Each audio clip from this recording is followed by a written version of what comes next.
మహబూబాబాద్ జిల్లా గూడూరు మండలం మర్రిమిట్ట శివారు బందలగడ్డకు చెందిన బాణుతు గణేష్ భార్య సింధు ఆడ శిశువుకు జన్మనిచ్చింది.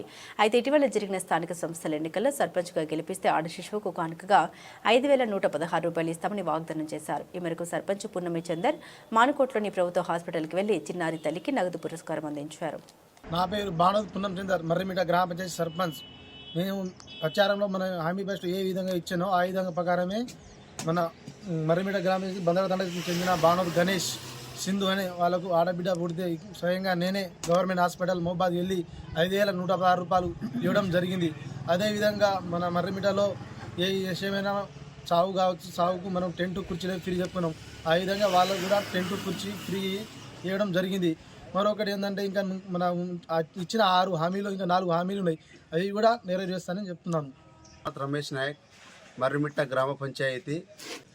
ఆ రోజు ప్రచారంలో భాగంగా మేనిఫెస్టో ప్రకారం మా సర్పంచ్ గారు గెలిస్తే ప్రతి ఇంట్లో ఆడబిడ్డ పుట్టంగానే 5,116 ఇస్తానని మాట మేనిఫెస్టో ప్రకారం మాట ఇచ్చారు. ఆ మాటను నెరవేర్చారు. అదేవిధంగా మా గ్రామంలో ఇక్కడ ఎటువంటి చావులకైనా ఎటువంటి చిన్న చిన్న కార్యక్రమాలకైనా టెంటు కుర్చీలు ఫ్రీ ఇస్తున్నారు. అది కూడా మాట నెరవేర్చుకున్నటువంటి సర్పంచ్ గారికి ప్రత్యేక ధన్యవాదాలు తెలుపుకుంటున్నాము.